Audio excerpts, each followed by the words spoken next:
చూస్తున్నాం. కర్ణాటక రాజకీయాల్లో మరోసారి సీఎం పదవి చర్చకొచ్చింది. ఇప్పటికే ఎన్నో రోజులుగా సీఎం మార్పు జరుగుతుందా అనే ఊహాగానాలు వినిపిస్తున్నాయి. ఇప్పుడు తాజాగా డిప్యూటీ సీఎం డీకే శివకుమార్ ను సీఎం చేయాలని సుమారు 80 నుంచి 90 మంది ఎమ్మెల్యేలు కాంగ్రెస్ హైకమాండ్ ను అభ్యర్థించినట్లుగా వార్తలు వస్తున్నాయి. ఈ విషయాన్ని ఎమ్మెల్యే ఇక్బాల్ హుస్సేన్ మీడియాతో మాట్లాడుతూ వెల్లడించడంతో ఇది పెద్ద చర్చనీయాంశంగా మారింది.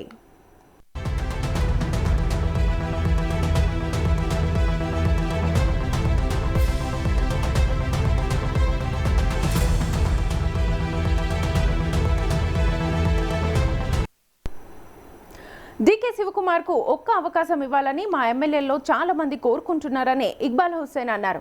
దాదాపు 80 నుంచి 90 మంది హైకమాండ్ ను కలిసి ఈ విషయాన్ని తెలియజేశామని చెప్పారు. ఇప్పుడు నిర్ణయం పూర్తిగా పార్టీ అధిష్టానం చేతుల్లోనే ఉందన్నారు. అధిష్టానం చెప్పిన దానికే మేము కట్టుబడి ఉంటామన్నారు. అలాగే సిద్ధరామయ్య తండ్రికి అనుకూలంగా పదే మాట్లాడడం పార్టీకి ఇబ్బందికరంగా మారుతుందని కూడా ఆయన అన్నారు. రాజకీయాల్లో క్రమశిక్షణ చాలా ముఖ్యమని, బహిరంగంగా ప్రకటనలు చేసి గందరగోళం సృష్టించకూడదని సూచించారు. డీకేకు అవకాశం ఇవ్వాలన్నది తమ అందరి కోరిక అని అన్నారు. కానీ తుది నిర్ణయం హైకమాండ్దేనని ఆయన స్పష్టం చేశారు. ఈ వ్యాఖ్యలతో కర్ణాటక రాజకీయాల్లో మళ్లీ సీఎం మార్పుపై చర్చలు వేడెక్కాయి.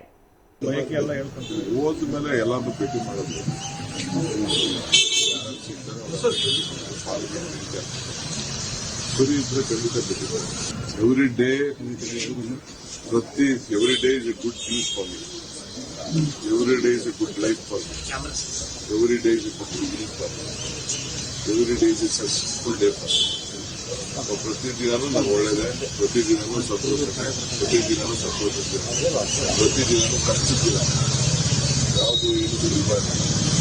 ಪ್ರತಿ ದಿನಾನೂ ಜನರನ್ನ ಸಮಸ್ಯೆನ ಬಗೆಹರಿಸಬೇಕಾದ್ರೆ ಅನೇಕ ಕಷ್ಟಗಳು ಕಾರ್ಯಕ್ರಮಗಳು ಇದ್ದೇ ಇರ್ತದೆ. ಕೂಗುಗಳು ತೊಡಕುಗಳು ಇದ್ದೇ ಇರ್ತದೆ, ಟೀಕೆಗಳು ಬರ್ತನೇ ಇರ್ತದೆ. ಟೀಕೆಗಳನ್ನ ಎದುರಿಸಲೇಬೇಕು. ನಮ್ಮ ಕೆಲಸ ಒಬ್ರು ಮಾತಾಡ್ತೀವಿ.